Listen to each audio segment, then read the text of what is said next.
Hey everyone, Emmanuel here with another Systema training tip. I want to talk about groundwork today. Now, I'll probably break it down into a couple of parts. Just here at the Fight Club on my own, and I figured I would at least get some of the fundamental stuff out of the way and also perspective stuff out of the way. And then next time I record, maybe tomorrow, I'll grab one of my students and we can kind of do it together and show you how I would train with a partner. So on the solo part of wrestling, okay, and you say, well, what can you do on your own? There's actually a lot you can do. So when you look at where things break down in wrestling or anything, you just have to analyze where they break down and say to yourself, okay, usually movement stops, usually breathing starts to become very labored, movements become tense, vision starts to go a little bit under extreme conditions, right? So you want to try kind of look at that on your personal training, on the training that you do on your own. So the first thing I do, like just to give you some examples for today, and I'll be bouncing around everywhere. It's not, I don't have this finally planned out. I'm just kind of shooting from my heart and just giving you guys the best advice I can from as close to the inside of me as I can. So I would sit just like I am right now quietly, and I would just breathe with very little movement other than breathing, right? So as you breathe in and you breathe out, you would feel kind of the natural movement of your body. And I would always keep that feeling in my mind. And I don't know how long that would take, depending on the day, but I just start kind of moving with my breath. And I feel that movement. And then what I'm doing is I'm gonna start to just move on the ground without anybody. And I'm gonna just analyze and see if I can connect my breathing with my movement. Now it seems simple, but it's not that simple. And if you do it for 5 minutes, try it for 10 minutes. If you do it for 10 minutes, try it for 15 minutes. And you can see how very difficult that is to keep breathing and movement synced on the ground. You start to become, mind starts to kind of wander and things like that. So I start to breathe, and then I start to move on the ground. And there's a couple of different ways of moving on the ground. I can be either very light, or I can be very heavy. I'm still moving, and there's still movement, but I can either allow my body weight to hit the mat, or I can allow my body weight to just barely touch the surface and be as light as possible. And basically that's a mind shift, okay? It's basically a mind thing. Really think of it in yourself, like I can be open-minded, I can choose to be, or I can be stubborn. You know, it's just a mind shift. I can just decide that no in my mind, and that's it, right? So decide as you're moving on the ground, make sure your breathing is always in sync with your movements. And again, 5, 10, try longer. They're much more difficult the longer you go. And then very subtly try to make yourself lighter and also try to make yourself heavier. Now you will notice a change in speed, but that should be it, a minor change in speed, but you're not purposely going slower to be heavier. Heavier just is that you're more grounded into the mat, and one would be lighter. Okay, so just watch me for a bit and I'll come back.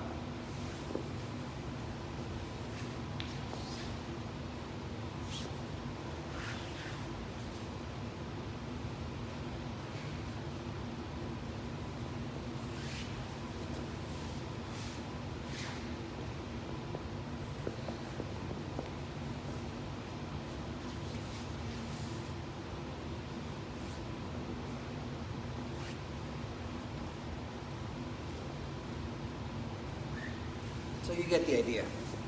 So you just start moving around on the ground, and it's a great way to warm up the body. It's a great way for you to check that if you can move, like can you move? Like a lot of people don't assume you can. Every day is a little bit different. And I'm moving on a very flat mat. There's no obstacles, there's no nothing, okay? So the surface is flat and it's also very known. So these are all the variables are out of this. The only variable I'm working with is just keeping moving, keeping fluid, not letting a movement end. So if you see me from here, as I raise my arm up, the shoulder starts to come up, the back starts to come up, and it really starts, and before I come to this point, I already start another move.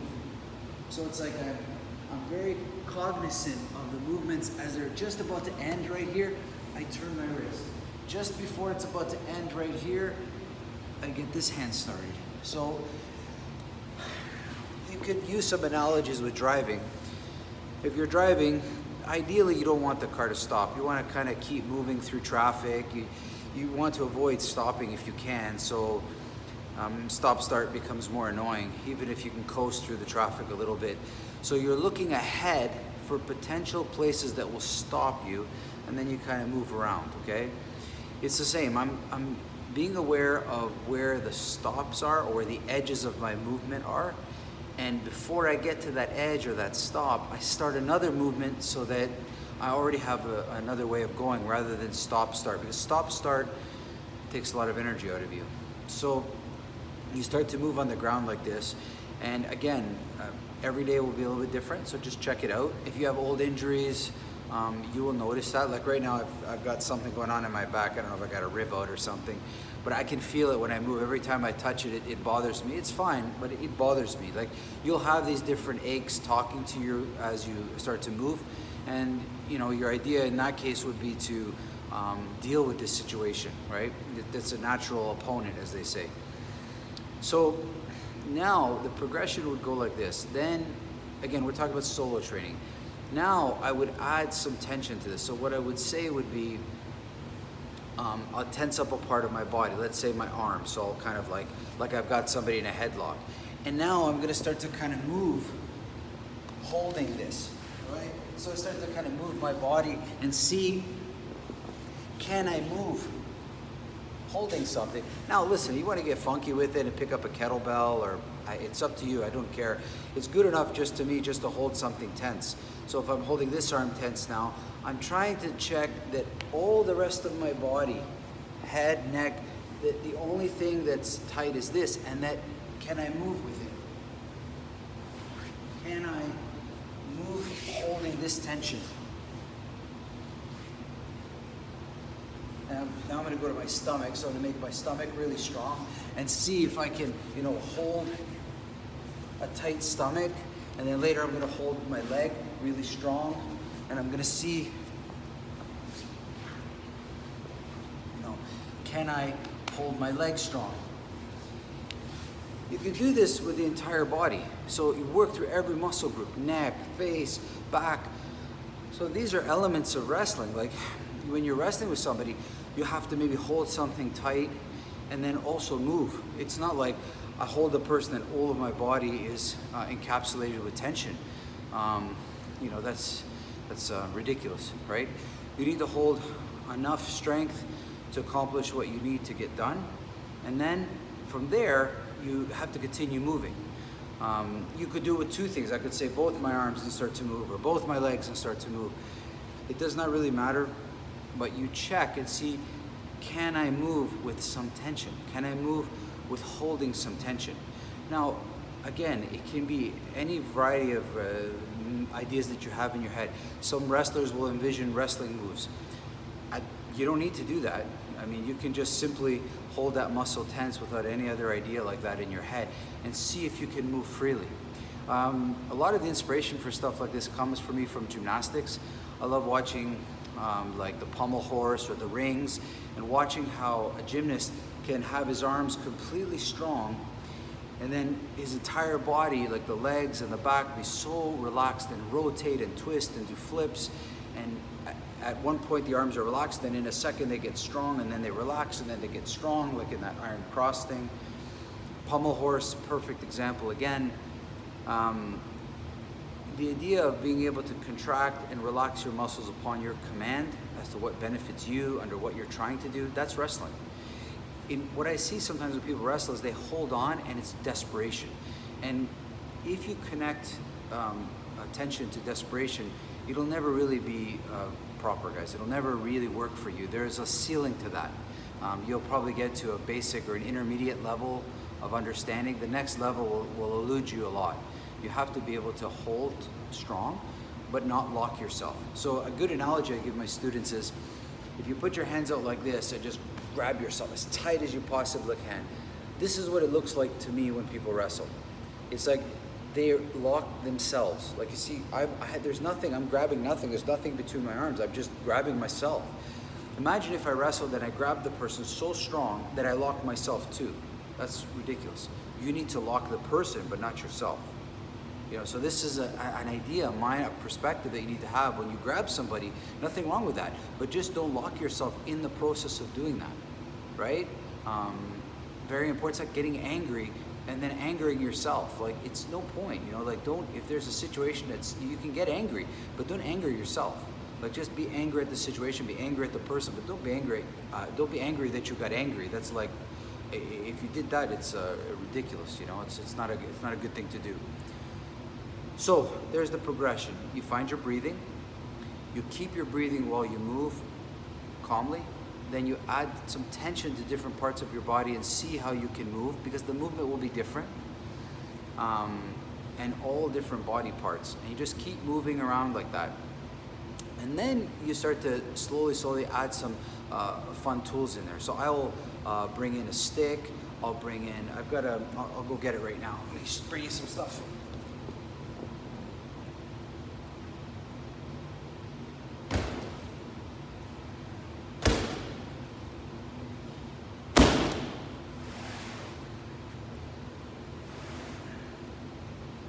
So this is a fun little tool I got a while ago. So my early years back in high school, I used to wrestle and I loved it a lot. Great sport. There was no BJJ back then. There was nothing like that for me to do. It was only wrestling if you wanted to do this kind of stuff. This is a throwing dummy. We used to have to throw this around. Some of you might have seen me using it, some of my Instagram posts. So the trick with wrestling is this. You got to think of wrestling as a three-dimensional thing. So first you're studying on a flat mat, but the person that you'll be wrestling with is going to be like a Rubik's Cube. It's going to be three-dimensional. And you need to be able to move in all those dimensions. So I have to be able to move up, I have to be able to move down, I have to slide. So this thing is kind of uneven, much like a person would be. And you can move on it. So you kind of move on the ground, and then you start to kind of move on this thing, right? And you study how to kind of move yourself on an uneven surface. I'll show you some more. I just wanted to stop and explain. So everything I did on the ground, I'm trying to do now on this bag. And it's, there are points where the balance is going on and off, the pressure is going on and off. I have to rotate myself, and I start a rotation, but I have to add more power because I'm going up, and then I go down, I have to take away power. And if you notice what I'm doing with my arms, I'm kind of keeping my arms and legs around, right? They're kind of moving around with me. Now, if you have a partner, this drill can be done much easier with a partner. But if you don't have a partner, you just want to train on your own, this is a wonderful thing to have. You could probably just take an old punching bag and put it on the ground. It's the same thing. This just has some more undulations, but generally it's a punching bag that you throw on the ground. And you just start moving on it. Now, any uneven surface will help you because it makes you kind of, how could I say it, more adaptive, right? Because it's not flat. It would change everything. I mean, can you imagine if we just took some small stones, like took a bag of them and just threw them on the mats as we're wrestling? It would change wrestling completely, okay? Even those little stones, when you start rolling on it on your back and on your head, and you won't be pleasurable at all. So it's kind of getting used to working in a three-dimensional place, and it's totally different than flat, So the only way I can compare it is if you're a cyclist, you have cyclocross and you have Tour de France. If you're a runner, you have like just marathon running, and then you have like the Spartan races where the distance is much less, but it's up, down, it's all over in a forest. That's a totally different experience. It's very hard to get into a groove when the environment is changing all the time, right? It's very easy to get in a groove when you're on a flat road, right? So working with one of these really helps your body get used to those uncomfortable positions that you might be in, right? And understanding how to kind of work with them, right? And so just watch me for a little bit, and then you kind of hopefully see it.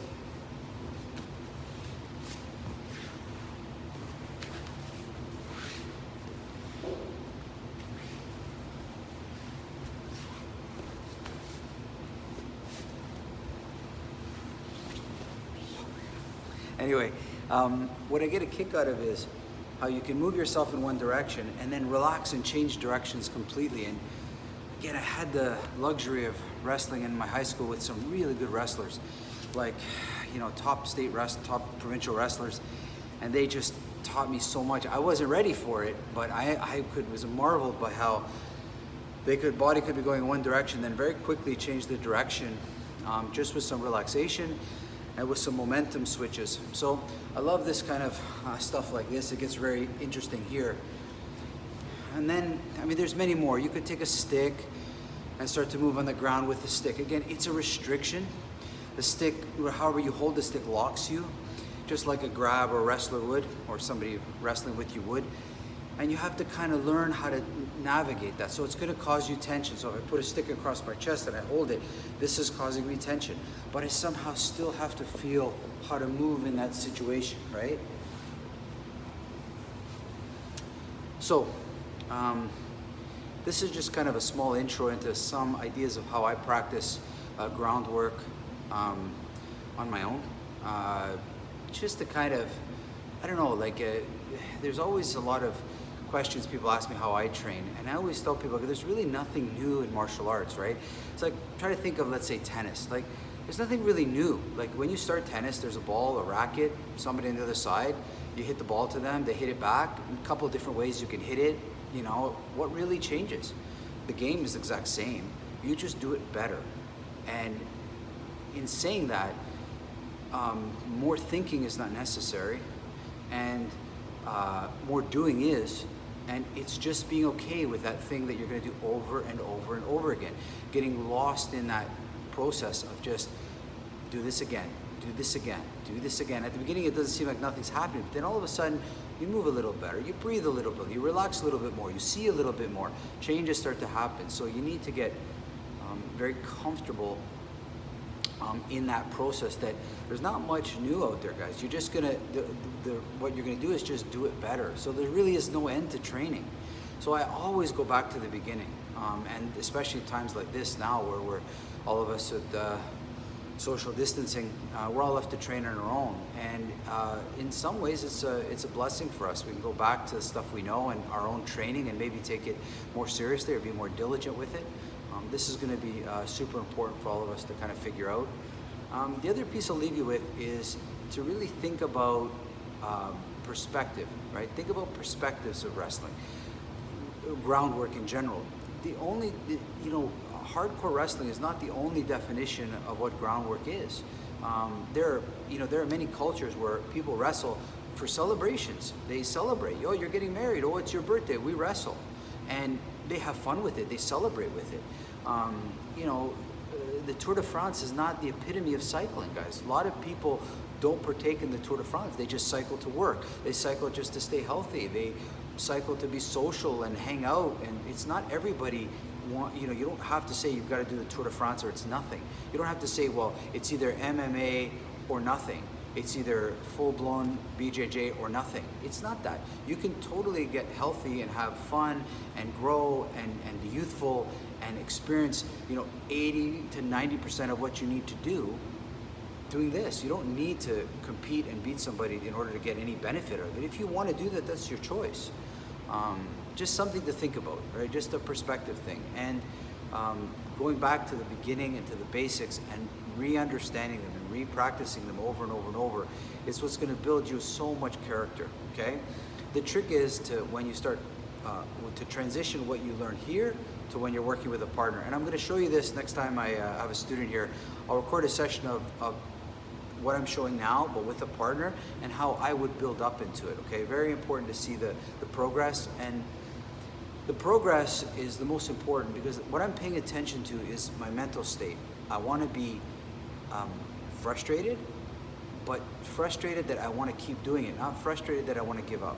Giving up is, you don't want to practice giving up. You want to practice getting frustrated, getting challenged, and then say, I got this. I'll figure this out. I don't want, I hate seeing people get frustrated when they leave, because they did it to themselves. Why are you doing this to yourself? You should be in control of this. Stop it when you feel that frustration go tipping over, and leave it where it's most beneficial to you. Okay, don't let it tip over, okay? Something to think about. I'll show you a lot more. I don't want to talk too much. I'll show you a lot more on when I'm with a partner, a little bit easier. But nonetheless, there's still a lot of this that you can do, and I'm sure you all have. I'm sure a lot of you have so many more ideas.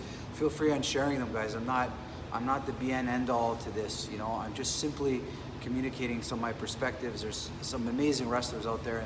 They're free to show anything they like and share and communicate to all of you guys as well. I'd be more than happy. Pay particular attention in this video where I started it from, and I started it from the breath. Please make that the center of your work, okay? Don't let your work go outside your breathing. There's lots of reasons, and I'm not gonna go on to them, but there's lots of reasons. Just take it from me that it is the most important thing that you can hold on to is your breath, and how it is a help and a burden on you. You have to understand those. It takes a long time, and unless you put it first and foremost, you'll never see it, okay? So hope you enjoyed this, and next video I will try to get somebody here to help me out, and I can show you some stuff that I do with a partner to kind of understand the topic of wrestling from a Systema perspective, but also just from a growth perspective. Okay, all the best. Talk to you soon.